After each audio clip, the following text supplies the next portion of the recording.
welcome Ashley Fraunheiser to Diamond Kids. Yep, that's what we're going to do. I think today we're going to talk about parenting diamond children and what that and children and caregiving, but kind of both, because there's going to be grandparents, there's going to be not siblings, but aunts and uncles who just don't get what you're trying to do with your kids. I noticed that a lot. And grandparents who are bringing some of the ideas of what they think they always wanted to do with their grandchild, and now they have a diamond, and it's not the same. Oh no, and the fun part is it's kind of does allow you with this kind of a child with this beautiful what I register in my field and how they're defined to me and from the beautiful energies that I'm able to get information from, is they're human divine, is that they are both, and they are human and the divine in this for this whole new way of doing things. And the coolest part when you are playing with a child, it's not going to be the typical way that maybe you played with like other, let's say, neurotypical children, but you get to explore parts of yourself that actually might have been not able to play for a long time, or they ever got to play at all, but it was like an almost hidden aspect that like you never got to bring out. That's the stuff as like a grandparent you're going to get to do with a diamond. You're going to get to be fully like it gives you the opportunity to integrate and bring on those parts of yourself that are actually very much matched with your highest preference and your highest desires and your highest value, I should say. The things that you value the most are going to be, really great ways to play with them. So go ahead. I'm sorry.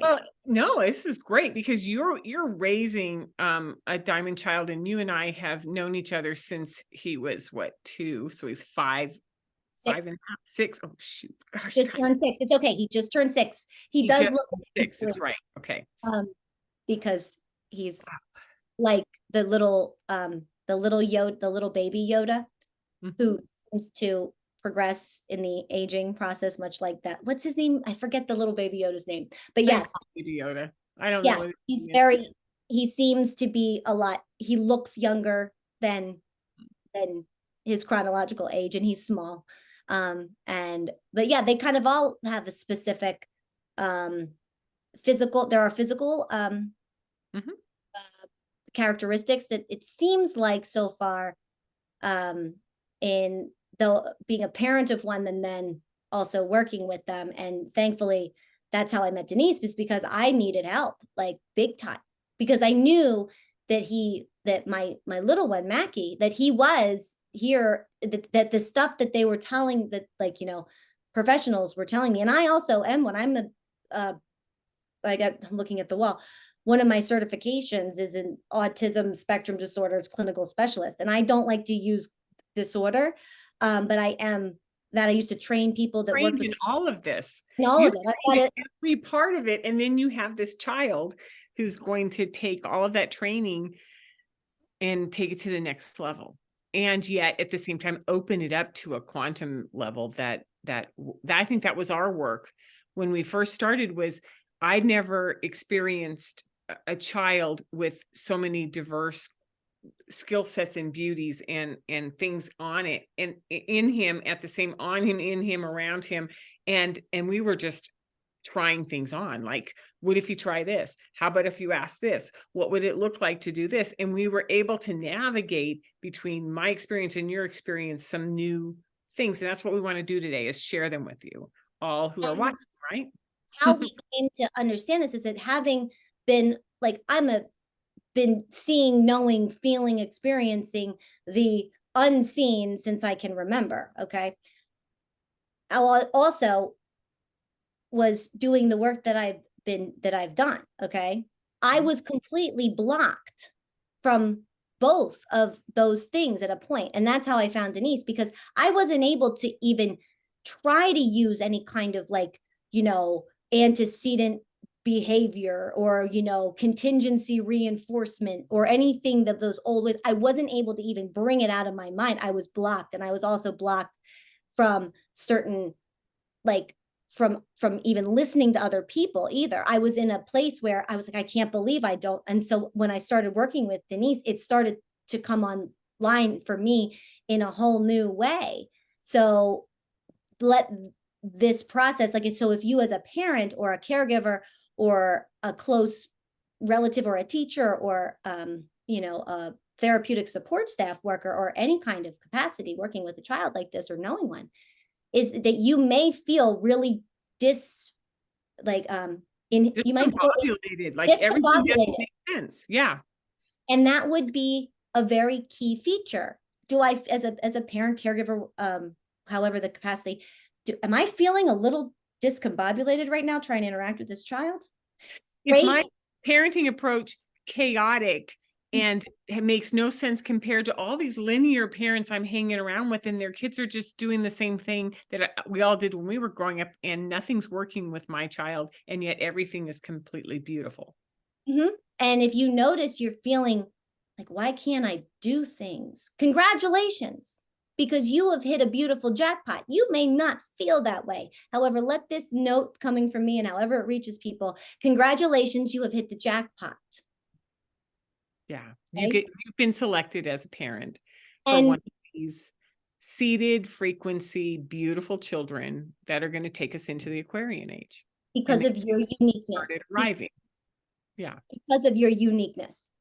And the fact that, we all are unified. We all are unified in the fact that we have uniqueness. Okay. So these children, so if you notice, like, okay, so my child seems to have, a different way of going about things, and I'm not quite sure if that's okay. You may take them to a physician, which is completely, please do. And they may tell you some things that you aren't feeling very good about. Okay. It's better now than it has ever been. Let's say we were talking before we started, we're using the last 1,000 years of human history. So within the last 1,000 years at this point, 100 years, whatever, right? It's been the most accepting and the most supportive of differences in our human race. Okay. So neurodivergence or neuroatypical presentations, okay, are more supported now than they ever have been. So that being said, there's still many things that you may run into, okay? And one of them might be that someone will tell you that your child has a developmental delay, and you tell them, but they know how to read, and they're so smart, and they notice they have areas of and they might then say, well, that's a concern, and we'd like to evaluate. Please do not let, if I can say one thing, like the one thing that means the most to me, never allow somebody to tell you that something you perceive as beautiful, fascinating, magnificent in your child is meaningless. Does that mean they can say it? That's fine. People are going to say what they're going to say. No, like you have a deep knowing that what they're doing in that fascination, there's something to that. I'd take that route. Okay. And not the route where people, and I'm not telling you not to go see a developmental pediatrician. We do everything. You've done everything. You've done occupational therapy. You've done the IEP process. You've looked at with educational doctors, psychologists, you've gone every route. And what I would say is that everything that you presented was outside of that professional's wheelhouse, and they didn't know what to do. And that is what you, as a caregiver, parent, or someone in the realm or in interfacing with a child of this frequency, you're going to find that you're coming with things outside of their wheelhouse. You will find too that you teach them a lot of things. You give them information that they hadn't considered, but completely makes sense to them when you share it. As you connect those dots, they go, okay, I have a lot of clients who do this. This makes sense, and you're teaching the professionals. Of course we are. Yeah, and that's great. And don't feel like, well, they're supposed to know. We hope that they will be open. So all we can do is invite them through the invitation to be at this where we are, okay? We can't expect people to always buy into it. However, if you're watching this, you probably have more of a propensity to see things that aren't just black and white and linear, and just the three-dimensional world is not all that there is. Because of course, you know, You wouldn't be a parent if you thought that way of because this child. I mean, how do you see love? Yeah. Right? We don't just see it. Well, and that sort of starts us with we spent some time developing, well, what I have is like 9 points of things, and it may end up being 7 or 8 because we might combine some. But love and is the first one I was going to put. Love, beauty. Beauty. Beauty. So when we're talking about a diamond child, the first thing that we wanted to stand out is that there's beauty in their eyes, in their field, in their ability to radiate. And it captures the attention. Everybody, so we're going to take 1 and 2, I guess, and combine them, right? Everybody wants to look at your child. Little tiny infant in a stroller, you're carrying them, you're taking them for a walk. They're enraptured. They look and they're like, this is the most beautiful child. Who is this?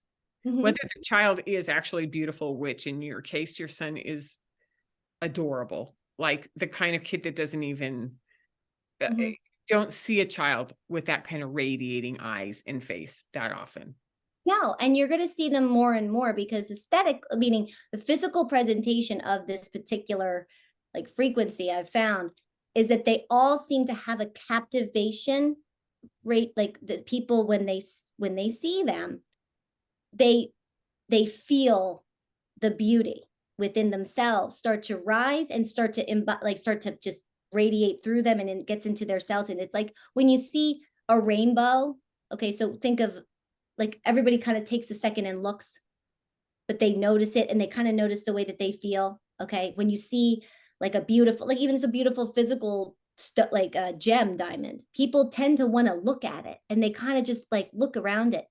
Yeah. They, but they got to get captured with it. Imagine if it's embodied in that energy, that pureness, that spectrum of just pure like fraction, like refracting colors and stuff. It just captivates you with, and it brings a stillness. So if you are a parent to one or a caregiver to one of these children, you may have people stop you and be like, oh my gosh. And the child like does something to them. And you might say, well, they do. I feel like they do something when they see people. They do. They allow the person that sees them, okay, that it comes into contact with them, to feel the beauty that lies within them. Almost as if lifetimes are passed in the eye contact and in the resonance between your body and this child's body. I used to call them the little Buddhas. I'd come in the grocery store and like come around the corner, and there'd be this little like 1-year-old sitting in the chair, and they'd look at you and they'd smile, and you just, oh, well, hello there, that's you. And every part of me would feel their beauty when I made eye contact with them or just observing them. Because it was igniting that beauty inside of you. Yes. And that's what they do. They're amazing in that way. So it's part of their magic. It's still kind of mysterious, kind of what are some of the things that are happening. However, as a parent to one, you'll probably notice like, I think he just did something, or I think that she just did something. And somebody will be like, yeah, like I feel like I just, got shot up with some sort of like, spiritual like juice, adrenaline, something that really got you turned on and tuned in. You feel a peace and an excitement at the same time, also a stillness, and it's just so lovely. And then because that it basically what they're showing you in those moments is that it's possible to feel that way. Because a lot of times, and they show people that have not necessarily felt it was possible to feel that way, that it is possible. Now, as a parent to one, you may not experience what the other does, okay? You're so used to it. It's like, right. Yeah. Right. Oh my gosh. But when they are, they just, so as a parent, you may not get, they're going to really show you what's going on for you. Okay. They are excellent at simultaneously becoming aware and processing contrast like immediately. It's very, if you're familiar with quantum things, or quantum energy and all that stuff. I'm not a quantum physicist, so I'm not going to explain that, but it's an instantaneous, simultaneous acceptance that, let's just say, the terrific, there's terrible and terrific and terrible. Okay. And then they don't hold on to it. Okay. They get it very quickly. They don't process it. They just Or move on. process so quickly that it is just automatic. It's just like boom. And then it doesn't pack on baggage to them, but they will very much demonstrate to you, because you may have feelings as a parent to one of these children of, I don't know what to do. Well, guess what? Congratulations again, you're not supposed to. Okay, that's what I was told. That was literally what I was told in a time I was connecting with the collective kind of consciousness of this frequency that I am so blessed to have access to. Okay. And I think, and because I can understand it, it's like you weren't supposed to. You do know, you just please don't expect yourself to have experience, like to really, you're going to be one that is helping to teach these people, to teach about this. You're going to learn. Your and job it's going to be really, really hard. And I was like, it doesn't have to be so hard. And it's like, yeah. And I was like, the why is big enough. So if the why is big enough, meaning it's bigger than me, and it was for, we do anything for our children. The why was big enough. Okay, fine.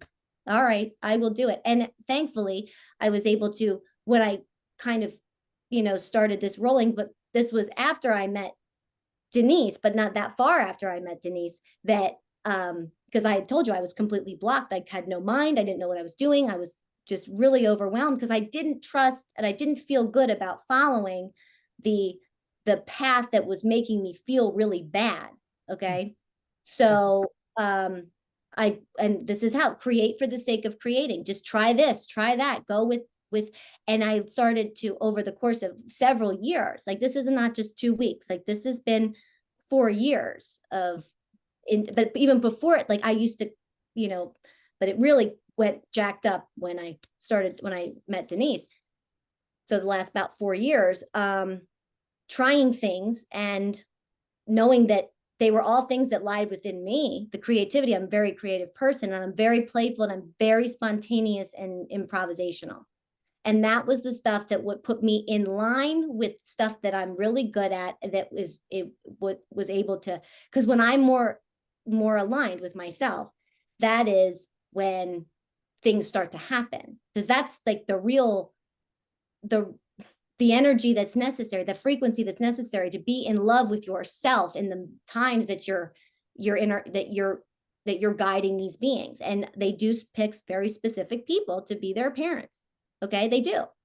Well, and then, if we know that they encapsulate the vibration of beauty and that they reflect it and that they bring it out in you, then in order to, from what it sounds like that you're saying, if I could just bring it in and put it in a nice little tiny package, which is when you can radiate the same kind of love for you and what you're learning and how you're exploring this and what your tools are, as you can radiate on your child, it's going to work out because they're awakening you to yourself as much as you are seeing this beautiful, radiant being in front of you.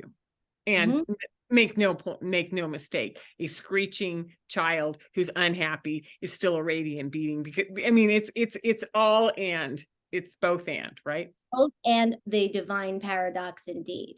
It's like, and I think part of the reason why they are so the way they are is because it's lit, like, when people say, oh, I wish I had like a magic, and I've been a magic person my whole life, like an alchemy, like just mystical, magical. You should see my lab. Okay. I always wished I had a little magical being, and I got one. And it's like teaching, oh my gosh, like I have to, oh my gosh. And they really, everything I know, and yet hold on to everything I know and try new things. Absolutely. Yeah. And get rid of, just dump the stuff that doesn't matter. So when you have one of these children, It is a beautiful, once again, congratulations. You get to do a whole lot of just getting rid of stuff because your prime, you know, I don't want to use the word prime directive, but I am going to use it. It's a pretty good one. Yeah. Is to guide and care for and be their source of living. Okay. You're their earth navigator. They're coming down with a totally new frequency. You've walked the earth longer. You have been trained in a lot of things that they need, and you're their navigator. And you're incredible. Yeah. And you're good at it. Okay. So the second thing, and because I want to, you and I can talk for 5 hours. I want to try to keep, um, the second thing is that there's this physical embodiment is unique and masterful and off the charts and slow. So the way that whether it's speech, whether it's eating, whether it's potty training, whether it's what else? Like give me an example of physical embodiment. If it's not aligned to, let's just say, let's say our innermost dominant preferences, okay? Or I guess you could call them what inspires us the most. If it's not aligned with what inspires them the most, please know that like old forms of conditioning aren't going to be very much beneficial, okay? So you're going to have to notice, okay, so what does inspire this child? What does light this child's eyes up? What does engage this child? And then when you notice, like, let's say, for example, oh my God, Maggie could speak in different languages, like, well, even though he didn't, like, he learned to read before he learned to speak. I had to write everything out. I made magnets. I made everything, like, just so he would verbalize, you know, through his, because he made sounds. Also notice this. If they make a sound, they have a voice. It's how the words come out of their mouth, okay, because they're very, very vibratory. And they're very much connected to music and sound. I don't know if you've ever heard the expression, what makes like a diamond sings when you see it, because it's like the frequency just goes through you. These diamond children sing. They are like performers. They do not care. They are not shy for this. They will do it. They do what we They wish. love to sing. They use music as a language. It's a huge part of language. So where I was going, yes. So, but I had to teaching him to, you know, like trying to zip things up, use a fork. I'm still working on that, still working on the spoon, still working on sometimes with going to the bathroom, okay, like on time, right? Yep. When you make it, you're going to do the most good for yourself is if you can get you yourself as the person that's the caregiver, parent, or whomever, get in alignment with, I'm showing this to them so that they can be in their congruent with themselves. So rather than doing it because we have to, is okay, so when you use a fork, it makes it a lot easier to clean up so that you can get back to doing this, or, you know, making it very much aligned with what they like to do. You must follow their lead on things, and you have to be creative, pulling them out of their when they're maximizing their human development and learning. If you pull them out of what their think of them being like a little chamber that like in their maximum ability. This is for all kids. This is not just for diamond children, okay? But if it works for diamonds, it works for all kids. When they're in their maximum, that like little frequency chamber, that's where the learning and that's where the embodiment and the integration takes place the best, okay? We have a tendency to pull them out of that when doing things that are more occupational or physical or, you know, speech or communicative.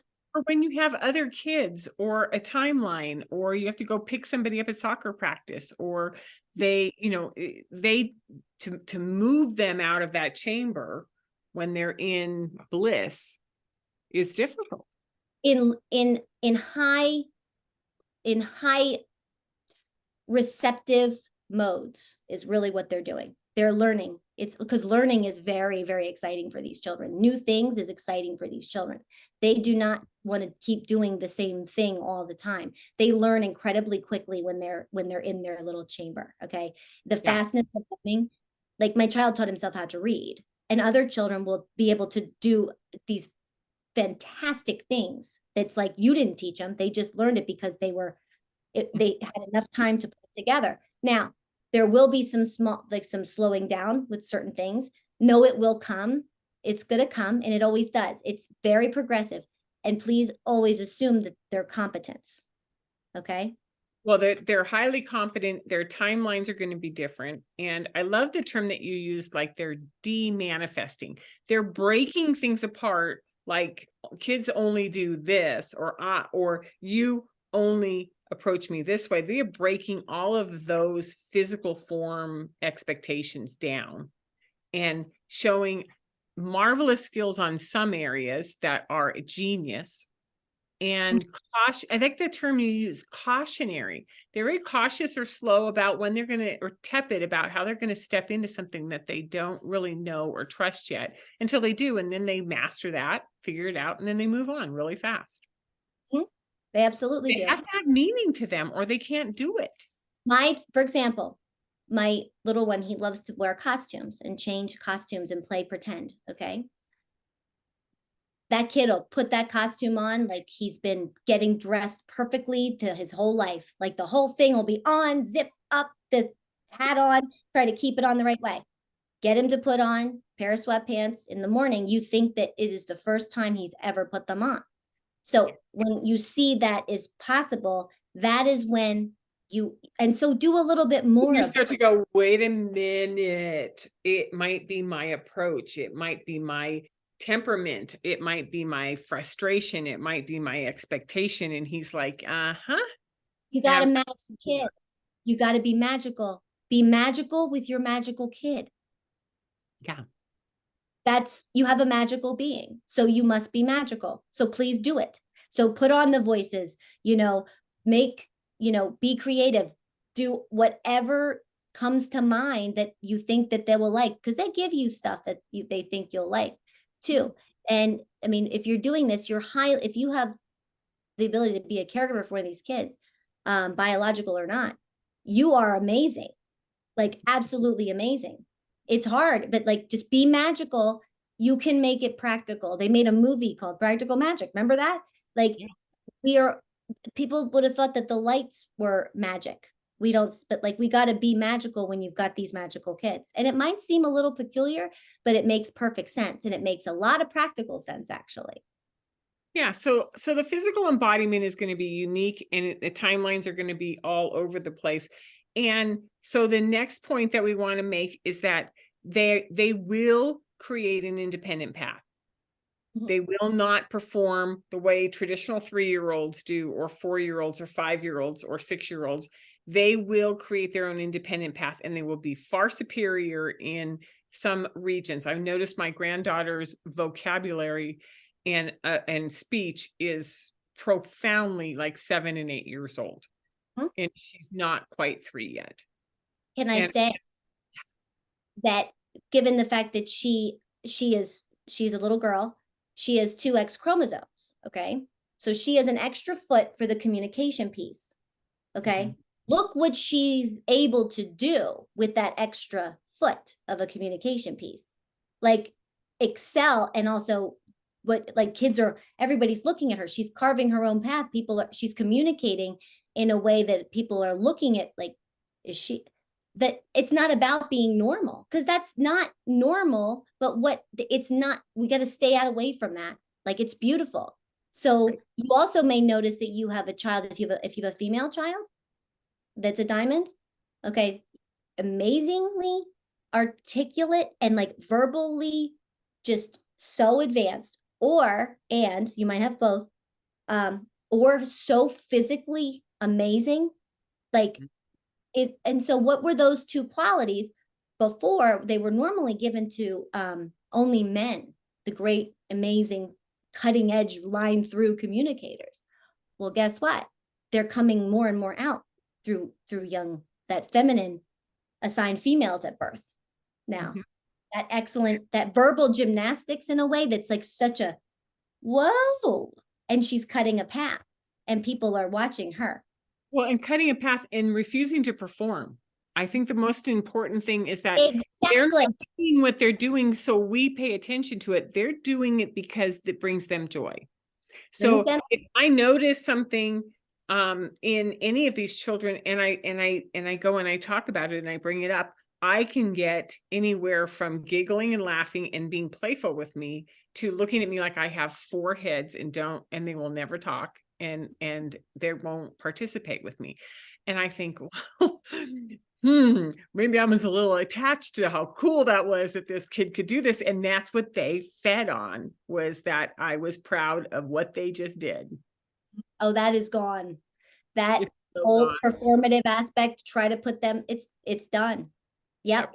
absolutely. And that's because they're not here for that. They're not here to be somebody's dancing monkey, somebody's spectacle, or somebody's anomaly. Or somebody's well-behaved child that, I'm a boomer. I mean, my parents were like, your kids need to be a reflection of you. And so watching, sort of being an alternative baby boomer raising my kids and having this stilted expectations on one end and freedom in a non-graded village school on the other was quite interesting watching. So take that and then amp it up and realize that energetically even as early as a year old will not respond if you need them to, or if there's a showmanship involved in it and they feel like they're on display. Well, that's why one of the worst things to do with an actual physical diamond is put it out on display, because it's not meant to be coveted. It's not meant to be owned. It's not, that's none of us are, but it's showing also that it doesn't take on the properties, because a diamond doesn't take on properties of other things around it. It maintains its purity. You can but they can get a little dirty sometimes and get some dirt on them, so you need to shine them up. And how you shine up your little diamond child is by shining up yourself. Well, Okay. and when they shine, they also take their entire cohort of children with them. So, siblings, older kids at the school, younger kids at the school, they start to radiate and grow with them. So they're very much of an in training energy, because they teach who they are to those around them. They really do. And they are, that's what it's, if you've heard of the 100 monkeys that they started peeling potatoes because they got, then every monkey in the world started to do it.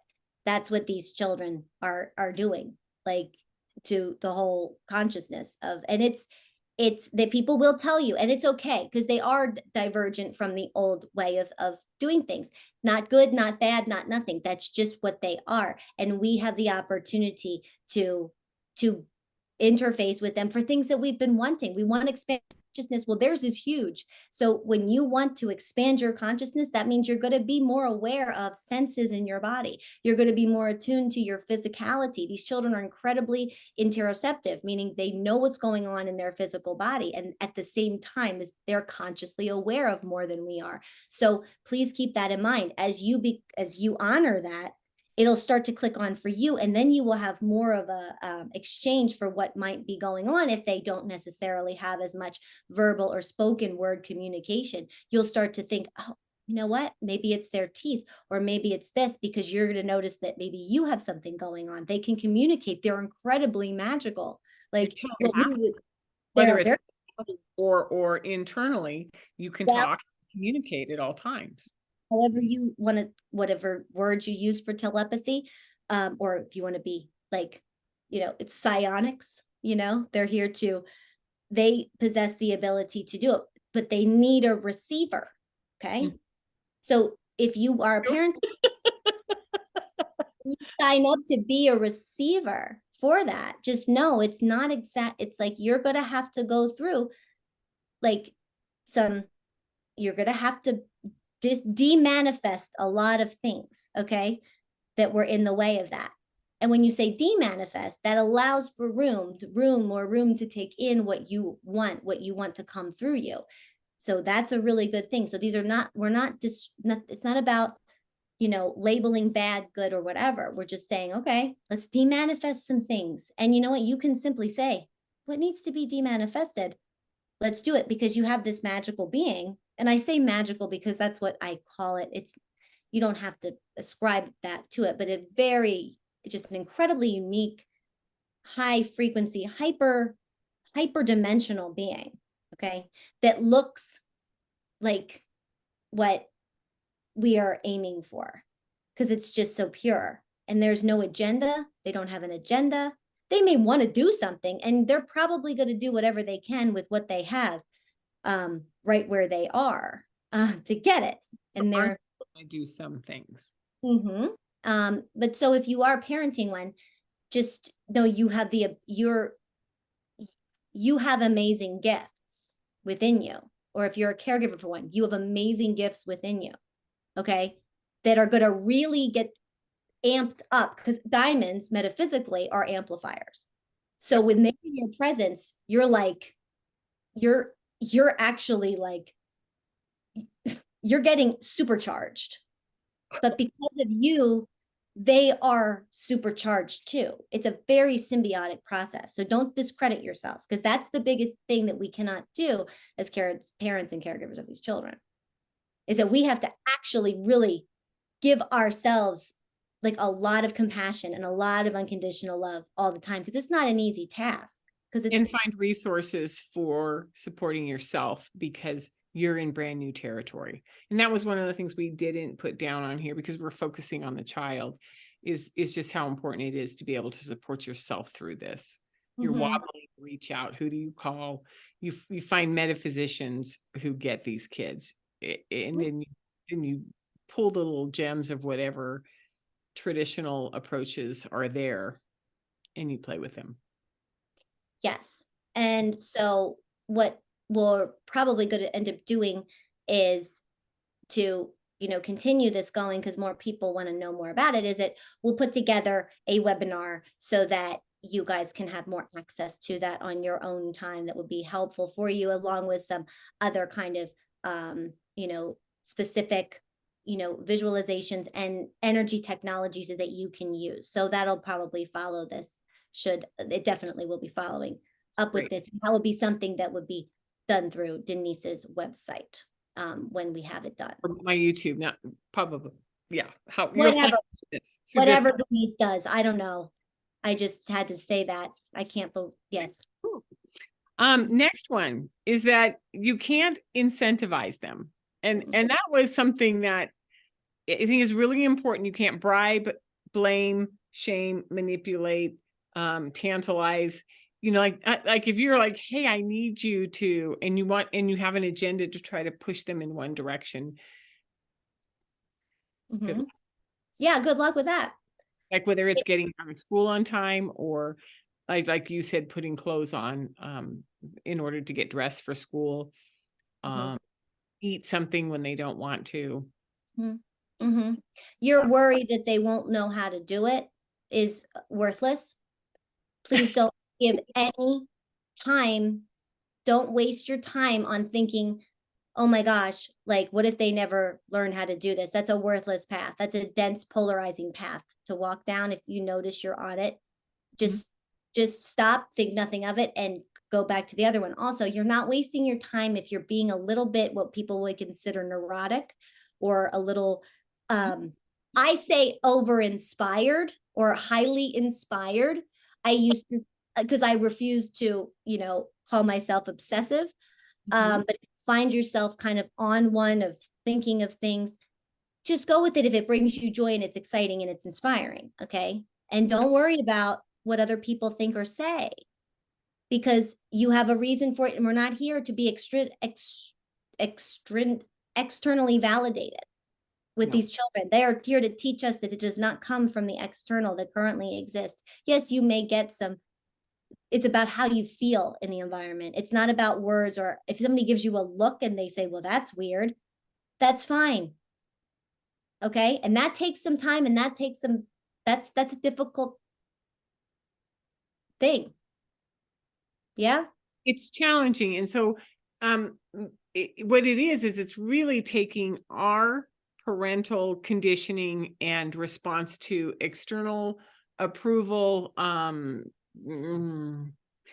competition, and all the things that have come up as we address parenting, and said, what if that doesn't exist?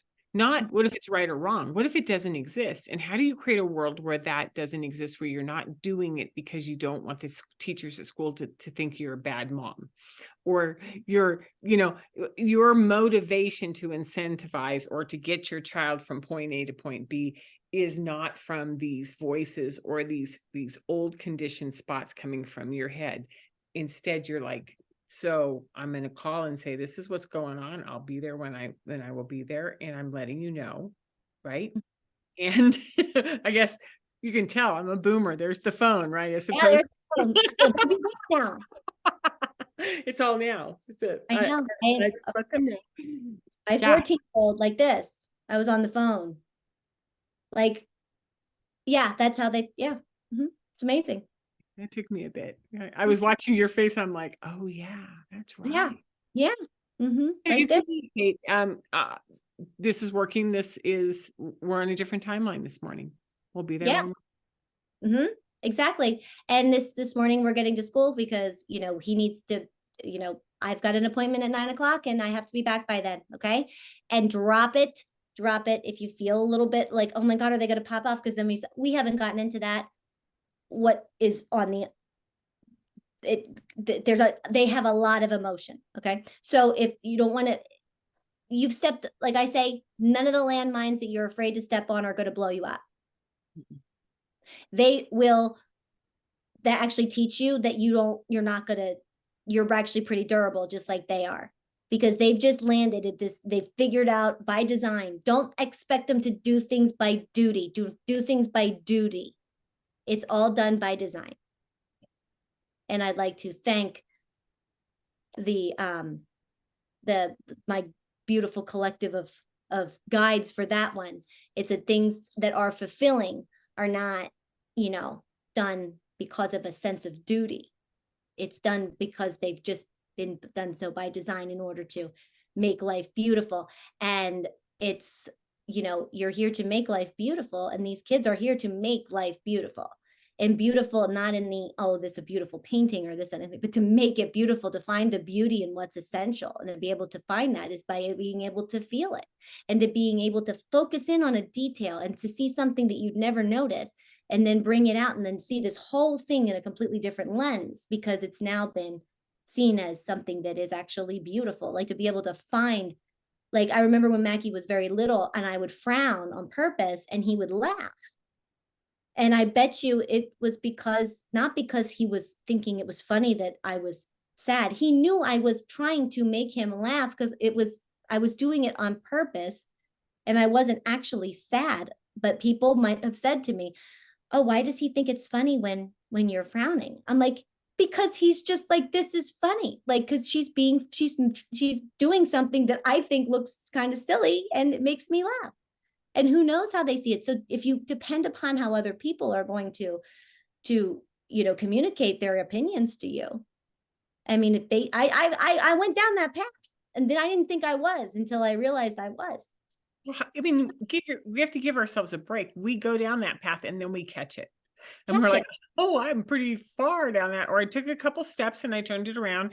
And now I'm back into being present and allowing joy and allowing, moment by moment interactions. Because the next point we want to talk about is that they are acutely aware of your energy, your process, your management as a parent. They whatever you like, wait a minute, I was going that way and coming up, they've already figured out that we're going there, and they're just waiting for you. Yes. That's what they're waiting for you. Stop with the bamboozlement. Yeah. And they might wait that out with some screams, because they will outlast you. They won't, there is no one, they will not throw a white flag until you basically shift, catch what's happening, and then just go, what? It's you basically, it's like pretend like you just showed up right now. Okay. Like you can even just zero it out and go like, that didn't happen. You don't have to unwind it. You don't have to apologize for it. All you have to do is catch it. So can I tell the story about you when Mackie was like 2.5? Oh, absolutely.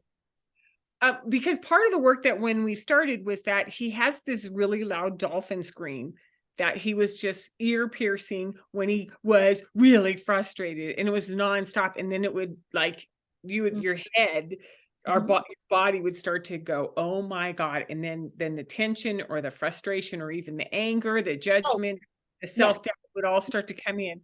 And then it was like, stop it. I'm trying to find something that I'm urgently trying to find something that will ease this child's pain, but I don't know what it is. So it was a spin.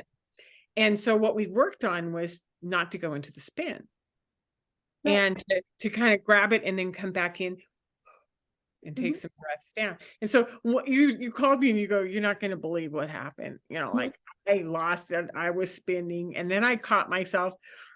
And I brought it in and I settled myself down, and that little guy walked up and put his hand and he patted me on the leg and said, good job. I know. It was amazing. And when you told me that, I was like, oh my God. And it was, yeah. And that, because we as humans would probably run away from a tornado. Okay. Because we don't want to get swept up in a tornado. And until you realize the safest place, I'm not telling anybody to do this. This is a metaphor, which means an analogy, okay? That sometimes you got to be like the buffalo and run towards it a little bit, find yourself in the center, because that's actually the safest place to be, okay? Don't run into a tornado. No, that's not what I mean. This is a metaphor, because if you find it spinning around you, if you try to move out, guess what? You are just going to get flung. And Denise is excellent at teaching this. Is one of the things that I'll always remember that she taught. Just stand in the middle and let it spin and find your bearings. And just, that's spinning. And then all of a sudden it's not spinning anymore, because drop the pieces, just drop them. Whatever you just picked up and started swirling, just drop them. It's going to hit you, because it's going to fly in the tornado and hit you. Yeah. And if you're up here, especially, the higher you try to go, the more you go up into your mind in those moments. Forget it. You got to go. That's when I teach people, when you start to feel yourself rising, just like Denise does this too, just throw the energy right back down back to your root, back to your earth star, and let it because that's not necessary. It's not essential, because you are the one that's in charge right now. And they also they need someone that's going to guide them, because they are really powerful, like powerful. And I don't mean that in the, like, that they're greater. They're just really powerful and intense with some of the expressions. So, but you're the one that has to make sure that they do it safely and learn how to navigate this world. Okay. Because they need that, because guess what? They're also human beings and they're children. So don't separate them. Don't say that they're this extra special part of this world. No, they're actually human beings and children, and it's both and we're all different and all unique. So when you see them, they're being children. We take care of your children, Well, it helped me to think of a genius mind, a quantum sort of awareness of everything in a body that is like, how do I get my hand to move where I need it to go? How do I tie a shoe? How do I catch my bladder in time to go sit on the potty? How do I say that I don't like the taste of this? Can I have something else? Like those are the things that we forget. Children really need to be able to come to us, and if we're thrown off or we're already spinning from the energy of them, we forget to go to the really practical. Oh, okay, well, let's just start down, let's sit down first, and you tell me what you need, and then we'll go from there. So like it can be very confusing putting them on a pedestal of intelligences and still dealing with the day-to-day practical child skill sets. Right. So when they get in an environment, if you put them to a preschool or you take them to school or wherever, and doing, they're not, they're having a hard, what would be perceived as look like having a hard time. It's not the best environment for them. Okay. You can't like, don't, please just take that as a cue right from the get-go. Okay. Because they are not going to, they're not going to adapt to the environment like you would have, like even with crystal children, You even push them in that mold. They're not going they're there. just going to do the same thing. And then slowly people will start to make modifications to hold them there. Okay. However, if they're having to restructure for that, that actually separates them out a little bit, just find a different place for them. And guess what? They're magical beings. And I'm not saying this is 100% foolproof, but in my experience and how I've my own self and the people that I work with, when you put that intention, when you got this kind of a frequency child, you say, please just give me the best place for this kid to be. Give me what will be good. It's going to show up. That's the part where they actually can help you manifest anything. We're Yeah. gonna get a bigger house if we're gonna do this. I need money to pay for these services. We need a different school. And these things start to magnetize and come right straight towards you. My favorite one was when I was done with ABA, bolt, doesn't, whatever. Okay. I said, I need somebody to help with speech. I'm like begging desperately to the universe. Someone to help me with speech that's also an opera singer and dances and plays the piano and is good with speech. Please just let me find it. Okay. I had put my name in like alternative non-insurance reimbursing speech therapy, thing for a therapist that would check this board. I get a phone call from a man. Okay. Speech therapist, opera singer, dancer, pianist. Got them all. He called me. And was Changed. Fascinated, so excited to work with your son. And it was amazing. And I didn't tell him that until he moved. I think it was right before he moved, because he had to move away to Oklahoma City to do great things. And we love you, Mr. Joe, forever and ever. But like when I told him, because and then he was very metaphysically aligned. And he saw him as he was, not for what somebody else expected him to be. Mm-hmm. And that's the kind of stuff that will happen. Growth that happens when that resonance and alignment is there is what we forget when we're trying to push something into a small, and this is for diamonds, this is for any of our frequency kids, even for ourselves. When we're trying to push ourselves into something that doesn't fit because it's convenient to our budget or our schedule or the line of life we want to live, right? And it takes all of our energy out of us and we can't function. So and these kids are teaching us that is absolutely not, they can't even stay there. They will continue to act out. They will continue. Yep. Right. And finding the school he goes to is, I wanted an integrated outdoor, something completely different. And wouldn't you know it, I didn't realize that there was an integrated kindergarten program for Waldorf education that is completely open to children, or the teachers, that everything. It showed up. It's very close to me, the only one in the country that serves this. And like 25 minutes away. For children, 25 minutes away. And then Denise met somebody that used to work there. Like, remember you met somebody that had it's wild. And I'm like, how did that happen? But that's how it happened, because that's what needed to be. So currently, when I start to notice that things are maybe getting a little bit whatever, I just start to put out there, show me what it is and what will be good. And it does start to show up. And it's always going to be within the resources that you have, because they're not looking to, it's like they're really good with working with what they have, with right where they are. Like, you don't need to have all sorts of money. Like, if you have a lot of resources, yeah, be prepared to use them. If you don't have a lot of financial resources, guess what? You're going to find somebody that can also help you. And that's what I want I want that. And Yeah. that's the desire, and that's where it's aligned, because the more we do good, and that's a good use of our time, to that's what our resources are for. If we have them, and if they're human capital, if they're relationships, if they're places that show up, if they're people that are just starting out, go trust the person that's just starting out. Sometimes, not trust, I'm not saying trust them, but like I'm saying, go give it a shot. If it's like, oh well, he doesn't have that much experience, give it a shot.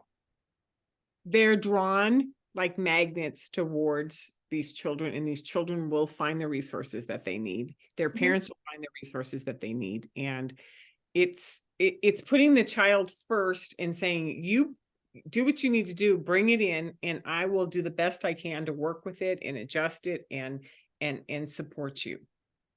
Okay, Yeah. so next one is that they when they go into this core, this field, that there's this intuitive detail, like the amount of detail and processing that they're doing is magnificent, and Mhm. it's holding something that we don't understand Mhm. fully yet, and it brings them peace, and it brings, and so whether it's building blocks, whether it's a fantasy world that they're in, whether it's figuring out how to align or build something or listen to something, they're in their own field. Can you talk a little bit about that? Yeah. What I think you're going with is kind of when you want to have an exchange with them, because sometimes you can maybe feel a little bit like you're not getting anywhere. Now, obviously, there's different kinds of neurotransmitters going on in the brain, and whatever, because these kids haven't expanded. From my understanding and my point of view, is what I'm sharing, and I'm not sharing medical advice with anybody right now. I'm just sharing, but I'm also have a licensed clinical social worker with working with children. I can talk to you about my credentials all day long. So I'm not telling anybody what to do or claiming to be a neurologist. But they do have but the consciousness does not lie in the brain. Okay. Our inner mind doesn't lie in our brain. Okay. It's in our central nervous system. It's in our elemental or astral, not astral, etheric body. Okay. And who decides to change our mind? That's not in our brain. Okay. That's our essence, our energy that animates us, whatever way, shape, or form you want to take that. So when you have an expanded and a more conscious awareness, you're going to have a more sensitive system, because we have filtration systems in our body that allow us to be able to kind of have more of a, like, if I could see all the bacteria in this room right now, and this is a clean house, but if I could see all of that right now, I think I'd die right here on the spot of sheer shock. Okay. I'm very grateful that I can't see all of the things that are here. Okay, even a slight awareness, like, when you get something that hurts and the pain goes to that, and you start to become more aware of what's happening in that general area. Pain is our primary source, or higher pleasure, or our higher sources of becoming more detailed in how we perceive stuff. Like, pain allows that filter to come off a bit, as does pleasure, allows that filter to come off, could become more radiant, for aware, we feel more open, or we feel more constricted, and it's to put attend to. Now, without pain, without pleasure, with just neutrality, noticing everything going on. Now, we are designed to not, we've never experienced being able to hear the lights, maybe. Okay. We may work to hear the lights. We may want to do that voluntarily in this conscious state of human corporeal, wrapped up our soul here. Okay. However, these kids are coming in with a neutral state that they volunteered for it maybe somewhere else before they came through the chute or out the belly. Okay. They have it. Okay. Right. Mhm. They have it. So they're like, well, this must just be the way that it is. And sometimes it's going to, like, it's just their normal stuff. So they're actually, don't say they can't do more than one thing at a time. They're doing a lot of things at the same time, way more than we can probably ever imagine.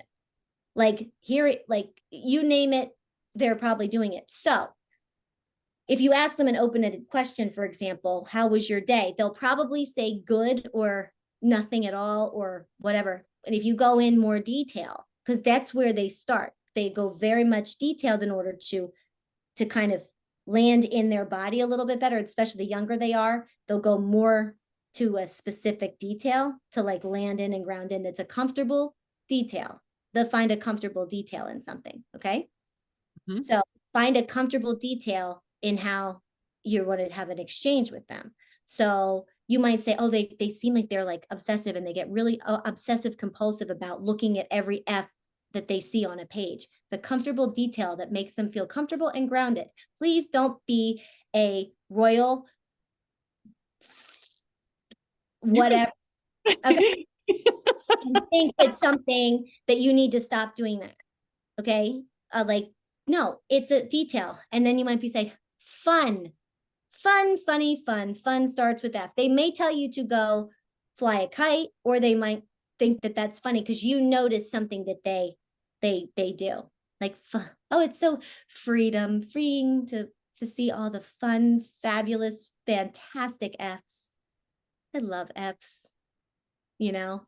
And then they might say, well, where's G? Mhm. Okay. Because you got to go into that detail that's a comfortable, specific detail in order to do that. You know what? I think you can do it.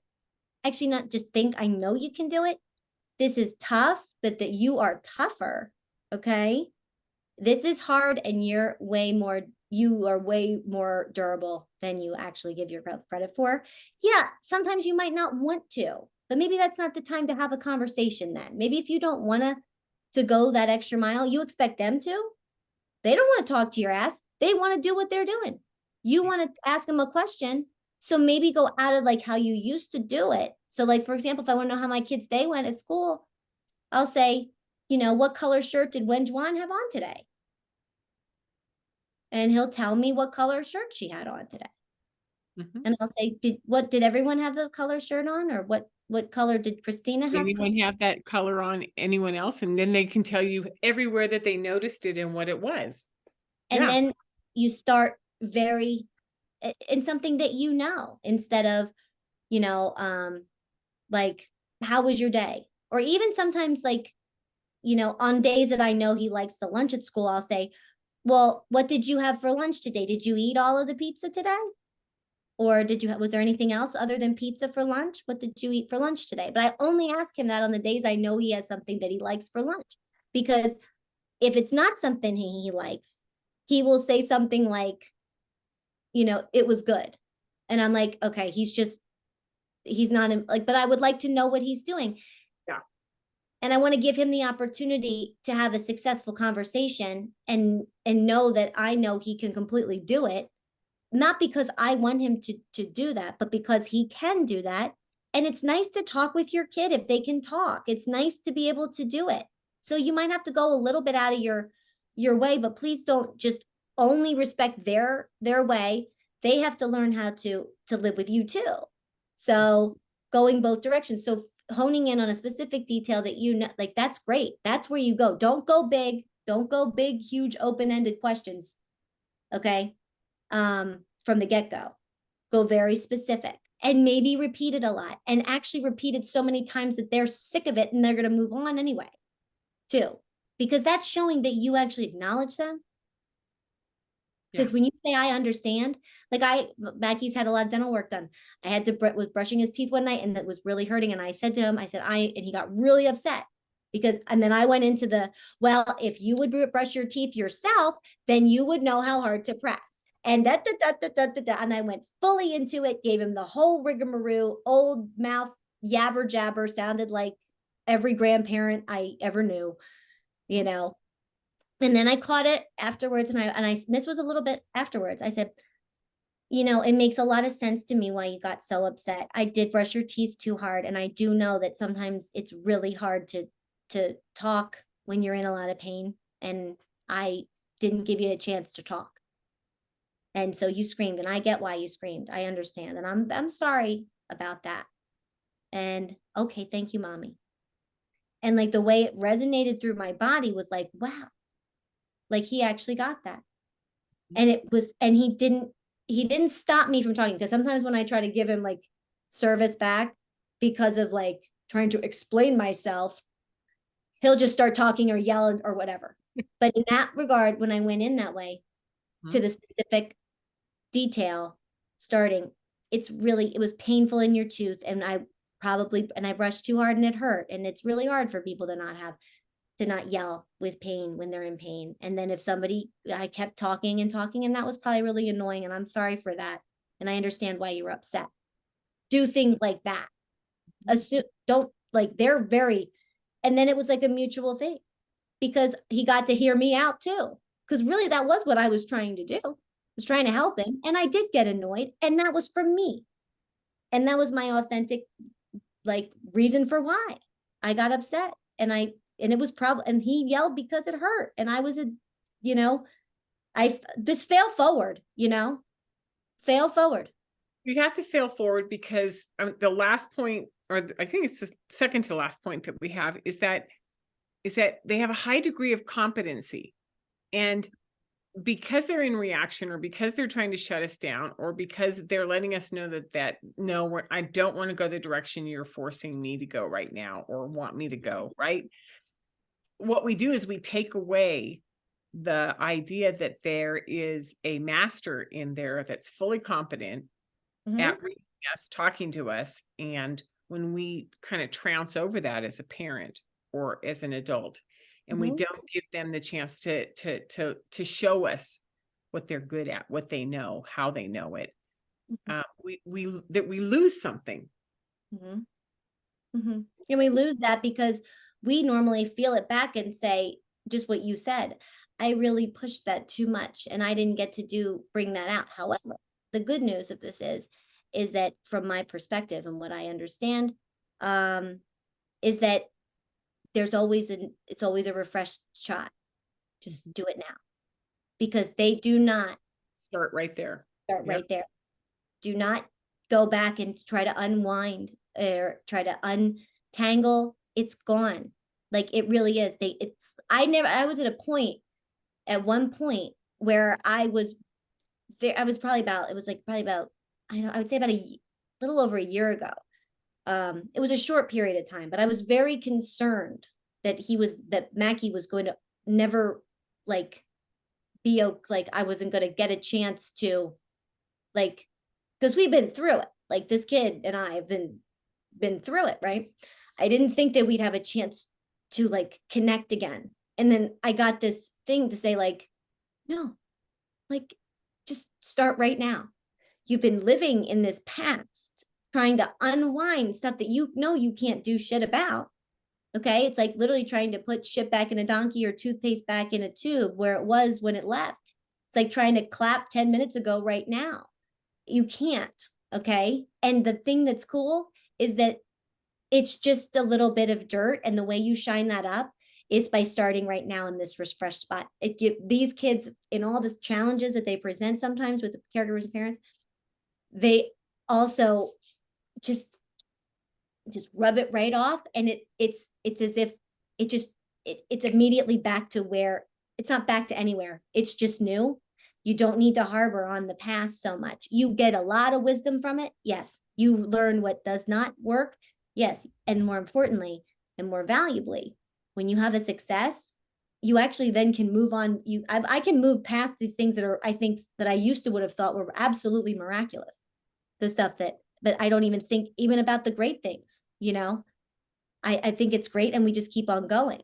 And so because you're moving and you're not grabbing and problem solving, you're adapting and moving with him. And I think that's part of what we touched on earlier, is that authentic sensory self, that when you can really say, hey, all of my senses are awake, I'm in my body, and I have something to do with this child right now, that's when they respond to us.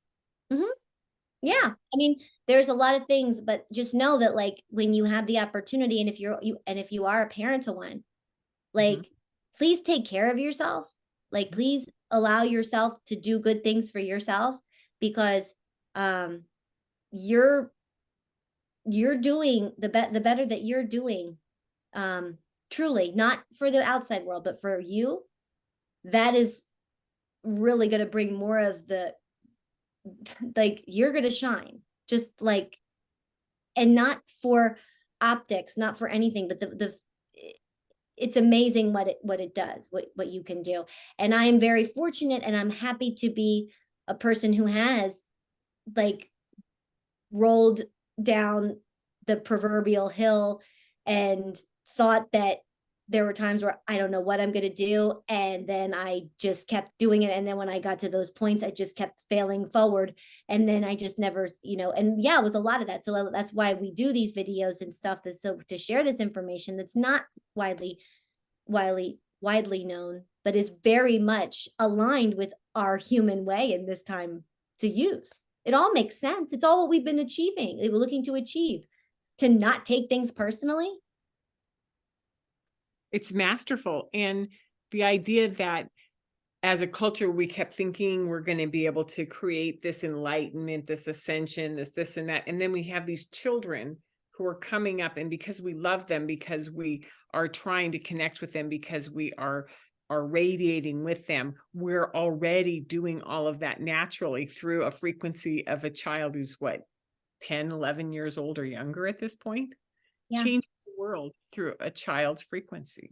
Yeah, literally. That's part of the study is of this process that you and I keep wanting to explore, is that the frequency of these new children is changing the world rapidly. Mm-hmm. Yeah, it really is. Because even look at their cohorts, look at the kids, like the Gen Zs, they're not about fighting. Like they'll tell you in their own wonderful, deep, language that I understand, but don't speak very well, as I've been told. And I understand, I accept that. Okay, I understand most of what they mean, but yeah, no, they aren't into the fighting. They're not into the combat. They're not into the winner, the loser, like that sort of stuff. They can figure things out very simply, like, like one thing I just saw recently was a little girl talking to a flight attendant who told her to turn her phone into airplane mode, and the little girl goes, "Why?" And she said, "Well, because apparently it could interfere with the plane's communication." And she goes, "I don't believe that, because you would never let anybody on an airplane with a phone if it could in some way, airplane mode or not, interfere with it with." Yes. How can we argue with? Of course not. Like they are seeing through that. They don't. That's the conditioning. Like, oh, sure, no problem. Oh yeah, no problem. That's what we do. Oh, I'm so sorry. Yeah. Whoa, whoops. I hope nobody saw that. I still had my phone on. And this kid's like, why? Well, why? Well, because I think it could interfere. No, I don't believe that, because I mean, if you want me to turn it off, I will. Just say that. Like, fine. But like that no one would be allowed to. Absolutely. Absolutely right. And there's a lot of those things, even watching how they behave towards each other. They aren't into like being mean like kids used to be. It's not the hierarchy of who's the coolest or who's this, that, and the other thing. And that's, why? That's because of neurodivergent populations. Well, because that unique approach to holding energy that isn't quantifiable the same way that we have tried to nail it down and strategize it and plan it and slate it into tracks is not, they won't adhere to that, and they're just blowing it all apart. So why not let them lead us, right, to the things that we've already valued inside so deeply.